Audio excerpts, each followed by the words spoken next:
कुरुक्षेत्र के मैदान में अंतिम सांस लेते वक्त दुर्योधन ने हवा में क्यों उठाई थी 3 उंगलियां? दुर्योधन महाभारत के युद्ध में भीम के बाद सबसे बलशाली गदाधारी योद्धा।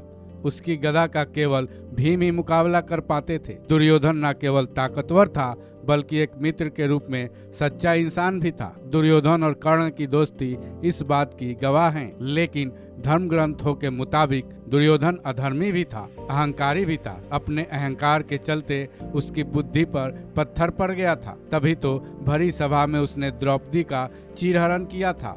कुरुक्षेत्र में चले महाभारत के युद्ध की वजह भी यही थी।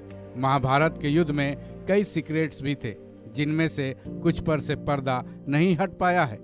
धर्म ग्रंथों के मुताबिक महाभारत के युद्ध में कुरुक्षेत्र के मैदान में एक ऐसा वाकया हुआ था जिसका मतलब कई लोगों को आज तक मालूम नहीं है। वो राज ये है कि भीम की गदा से जब दुर्योधन निढाल होकर गिर पड़ा था और अपनी अंतिम सांस गिन रहा था, तब उसने हवा में 3 उंगलियां उठाई थी। दुर्योधन ने ऐसा क्यों किया था, इस वीडियो में हम विस्तार से बताएंगे, तो बने रहिए इस वीडियो के अंत तक। बेसुध दुर्योधन ने हवा में उठाई 3 उंगलियां। धर्म ग्रंथों के मुताबिक गांधारी ने जब से अपनी आंखों पर पट्टी बांधी थी, बस एक बार ही उस पट्टी को खोला था, जिसका मकसद ये था कि दुर्योधन के शरीर को चट्टान बना देना। और ऐसा हुआ भी। लेकिन माता के सामने नग्नावस्था में जाने में शर्म के चलते दुर्योधन ने पेड़ के पत्तों का लंगोट बनाकर पहन लिया था। इससे उसकी जांघें भी ढक गई थी। ऐसे में उसका पूरा शरीर तो पत्थर की तरह मजबूत हो गया, लेकिन जांघें कमजोर ही रह गईं।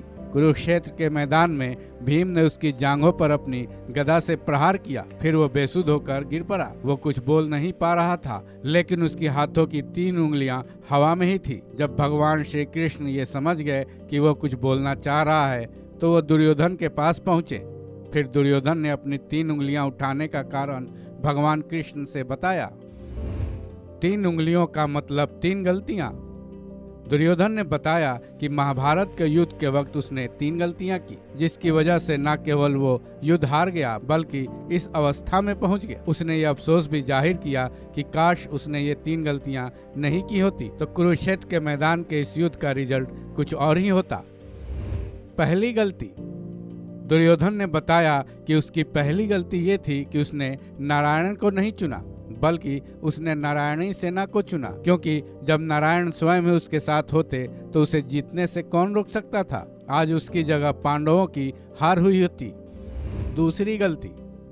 दुर्योधन ने अपनी दूसरी गलती माता की बात ना मानने को ठहराया। उसने कहा कि अपनी माता के लाख कहने पर वो अपनी माता के सामने नग्नावस्था में नहीं गया। उसने पेड़ के पत्तों से बना लंगोट पहन लिया था, जिसकी वजह से उसकी जांघें कमजोर रह गईं और भीम की गदा का वार सहन नहीं कर पाई। तीसरी गलती। दुर्योधन ने अपनी तीसरी गलती युद्ध में आखिरी में जाना बताया। उसने कहा कि अगर वो युद्ध में पहले ही शामिल हो जाता तो वो युद्ध में हो रही कई गतिविधियों को समझ पाता। ऐसे में उसके भाई और उसके मित्रों को अपनी जान से हाथ नहीं गंवानी पड़ती।